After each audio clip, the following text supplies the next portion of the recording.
دوستو یاد رکھنا، تگڑا اور مضبوط جوان پتہ کون ہوتا ہے؟ جس کی نظریں پوری طرح اس کے کنٹرول میں ہوں۔ یہ علامت جوانی ہے۔ جس آدمی کا پوری طرح، دو لوگ دنیا میں کبھی کوئی کارنامہ سر انجام نہیں دے سکتے، ایک جو حرام کھاتا ہو، ایک جس کی نظر ناپاک ہو۔ محمد بن قاسم جب یہاں آئے تھے نا، تو ایک دن بڑے پریشان تھے، تو ایک بزرگ کہنے لگے آپ کیوں پریشان ہیں؟ کہنے لگے راجہ دہر سے مقابلہ ہے اور ہماری فوج تو سندھ کے رستے بھی نہیں جانتی، زبان بھی نہیں جانتی، لڑیں گے کیسے؟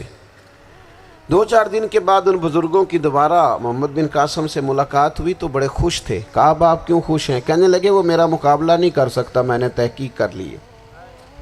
کہا کیوں؟ کہنے لگے نظر کا گندہ ہے، اور جو نظر کے گندے ہوتے ہیں وہ میدانوں میں ٹھہرا نہیں کرتے۔ میدان کے لیے نکلنے کے لیے پاک جوانی کی ضرورت ہوتی، تطہیر مزاج ہونا ضروری ہوتا ہے، پاکیزہ افکار اور سچی اور سچی ستھری سوچوں کا ہونا ضروری ہوتا ہے۔ اس لیے فرمایا کہ میرا مقابلہ نہیں کر سکتا۔ حضرت عبداللہ ابن حذافہ کمرے میں تھے، تو وزیر کی بیٹی اندر سجی سنوری پہنچ گئی۔ جیسے ہی آپ نے اس کفر کی چال کو دیکھا تو تیمم کر کے نفل شروع کیے۔ وہ ساری رات بیٹھی رہی، رب کا بندہ ساری رات عبادت کرتا رہا۔ عبادت بڑا سہارا ہے، مصلی بڑا سہارا ہے اللہ کے بندوں۔ صبح دروازہ کھولا، وزیر نے اپنی بچی سے پوچھنا چاہتا تھا رزلٹ کیا نکلا، تو وہ کہنے لگی پیچھے ہٹ جا، اب تیرا میرا تعلق کوئی نہیں، میں نے نبی پاک کا کلمہ پڑھ لیا۔ اس نے کہا میں نے بھی زمانہ دیکھا ہے، پر یہ کیا لوگ ہیں، کستوری کے بنے ہوئے، سندل سے دھلے ہوئے، کہ میں ساری رات کمرے میں رہی اور 100 اور 1000 آدمی جس جوان کا مقابلہ نہ کر سکے، اتنا طاقتور جوان کمرے میں رہا اور اس نے نظر اٹھا کے نہ دیکھا۔ او کچا رنگ للاری والا جڑا چڑھدا تے لیندا رہندا ہے، اے عشق تیرے دا رنگ محمد چڑھیا پھر نہیں لیندا۔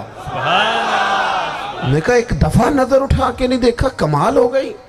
اتنے بڑے لوگ، اتنی بڑی سعادت مندی، فیروز بختی، معاملہ فہمی حد ہو گئی۔ اللہ اکبر۔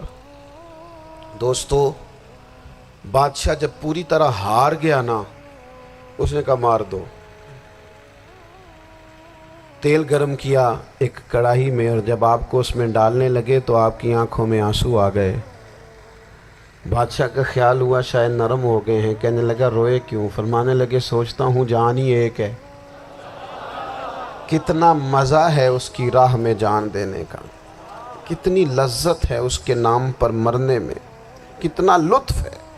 جے تو چڑھیا اتے دار بھی نہیں، تے جے تو وکیا عشق بازار بھی نہیں، تے ایڈا سستا سودا پیار بھی نہیں، تے ایڈا سستا لبدا یار بھی نہیں۔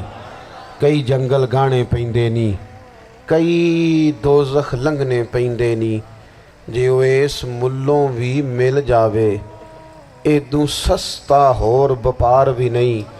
تے کچھ سمجھ نہ آوے لوکاں نوں وہ کادے نال شہید کرے، ڈٹھی یار دے ہاتھ تلوار بھی نہیں، پر او دا خالی جاندہ وار بھی نہیں۔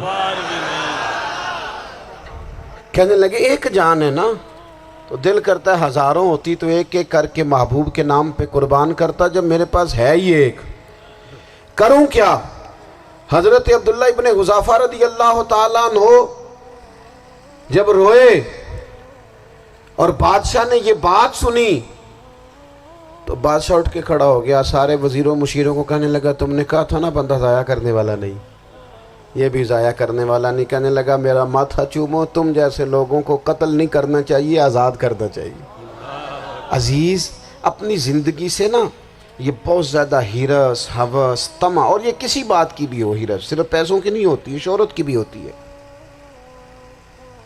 یہ بیماری انسان کو اقتدار کی بھی ہوتی ہے، تعریف کی بھی بیماری ہوتی ہے، یہ سارے نقص ہوتے ہیں لوگوں کو، اور معاذ اللہ بعض جبوں کبوں کے اندر بھی ہوتے ہیں، وہاں بھی پنپتے ہیں۔ اپنی زندگی جب تک اس سادگی میں نہیں لاؤ گے جو رسول پاک نے عطا فرمائی ہے، جب لوگ آسانیوں میں پوری طرح الجھ گئے تو پھر وہ دور ہوئے اور کفر چڑھ گیا۔ دوسری بات، اللہ کے محبوب صلی اللہ تعالی علیہ وسلم کی محبت ہم سے تقاضا کرتی ہے کہ ہم اس مشن کے لیے کام کریں جس مشن کے لیے رسول پاک نے کام فرمایا ہے۔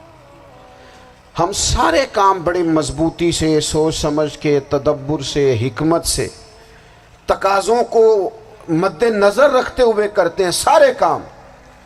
دین کے کام میں ہمارا مزاج نہیں ہوتا، او ہو جائے گا جی، آپ بسم اللہ پڑھیں جی، شروع کریں جی۔ آپ تقاضوں کو سمجھیں، چیزوں کو دبائیں نہیں، چیزوں پر غور کریں۔ کسی کے ذہن کی سطح پر سوال ابھرتا ہے، اس کا تسلی بخش جواب دیں۔ اپنی زندگی میں دین کے کام کے لیے اپنے آپ کو وقف کریں، اور دین کے کام کے بہت سارے پہلو ہیں۔ ہزاروں لوگوں کو قرآن پاک ٹھیک پڑھنا نہیں آتا، ہزارہا لوگ ہیں جو قرآن مجید کے مطالب سے آگاہ نہیں ہیں، دین کی بنیادی ضروریات سے لوگ نابلد ہیں۔ میں آپ کو کس طرح یہ بات سمجھاؤں کہ ہزاروں کی تعداد میں طلاقیں اس لیے ہوتی ہیں کہ مردوں کو طلاق کے مسئلے نہیں آتے، انہیں پتہ نہیں ہے کہ مجھے حقوق زوجین کے معاملے میں کیسے چلنا۔ ڈھیر سارے گھروں میں تباہی اس لیے ہے کہ تربیت اولاد کا دینی منہج ہمیں نہیں پتا۔ اپنا حصہ ملائیں دین کے کام میں۔ ایک آدمی کو اگر تو نمازی کرنے میں کامیاب ہو گیا، تیری زندگی بدل گئی۔ وہ دین بیزار لوگ جو ہمارے بیچ بیٹھ کے ہماری نوجوان نسل کو پگڑی اور داڑھی کا نام لے کے بنیادی طور پر دین سے دور کرتے، ایسے نوجوانوں کو دین کا پیغام محبت دے کر دین کے قریب کرنا ہماری ڈیوٹیوں کا حصہ ہے۔ ہمیں ذمہ داری کا احساس کرنا پڑے گا، ہمیں یہ خاص قدم اٹھانا پڑے گا، توجہ دینی پڑے گی۔